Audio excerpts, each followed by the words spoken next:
seorang pembicara, seorang narasumber ketika menyampaikan materinya, menyampaikan topik-topiknya, menyampaikan gagasan-gagasannya di depan publik, tentu harus menjadi salah satu bagian terintegrasi di dalamnya. Entah itu menggunakan bagian teknik induktif, deduktif ketika menyampaikan ide gagasannya, apakah mereka menggunakan teknik humor ketika menyampaikan gagasannya? Artinya misalnya teknik humor misalnya ya, Mbak Ruri, katanya saya dengar sholat dilanggar itu boleh. Nah, Ruri jawab, boleh Pak, siapa yang melarang? Ternyata, loh, tapi kan kalau sholat di jalan nggak boleh. Iya Pak, kalau sholat di jalan itu ganggu lalu lintas. Nah, ini menyampaikan ide gagasan dengan berbagai topik, dengan berbagai pola, itu akan menjadi salah satu bagian yang tentu ini harus bisa kita pikirkan.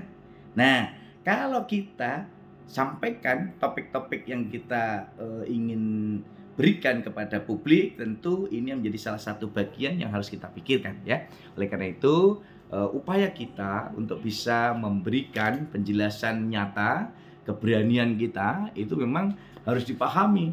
Siapakah lawan tutur kita, siapa partisipan kita, lalu media yang kita gunakan apa, kemudian teknik penyampaian komunikasi kita seperti apa, dan ini menjadi penting ketika kita ingin menjadi seorang narasumber, seorang pembicara di depan publik yang mampu mengemas ide gagasan kita menarik, tentu tidak hanya sekedar mentransfer informasi kepada lawan tutur, tidak sekedar menyampaikan informasi gagasan kepada lawan tutur, tapi bagaimana kita sebagai seorang pembicara di depan publik, sebagai seorang narasumber, kita juga sekaligus menjadi seorang entertainer.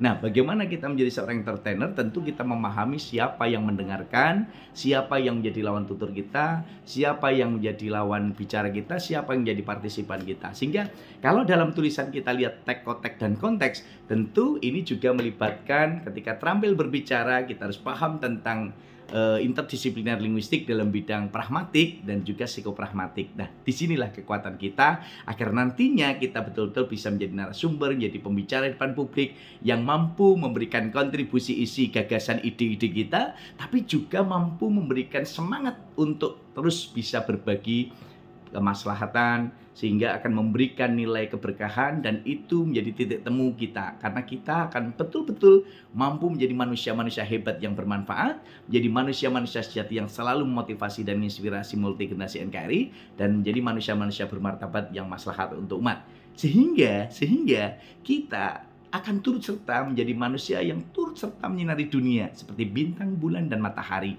yang selalu menyinari bumi baik tampak maupun tidak tampak oleh manusia. Inilah semangat yang harus kita berikan untuk mengapresiasi buku Mbak Rina yang berjudul Berani Tampil Berbicara di Depan Publik. Semoga ini akan sangat bermanfaat untuk dosen-dosen di Indonesia, khususnya dosen bahasa dan sastra Indonesia, guru-guru bahasa Indonesia, mahasiswa, dan juga seluruh partisipan, praktisi, jurnalis, dan semuanya yang ingin menjadi pembicara, narasumber di depan publik. Semoga bermanfaat untuk kita semuanya. Bersama Adopsi terus bersilaturahmi, berkomunikasi, berkolaborasi, beraksi, dan berliterasi dengan Ratu Lisa. Rajin menulis dan membaca di Istana Arfus tercinta. Membacalah untuk menulis, dan menulislah untuk dibaca umat sepanjang hayat.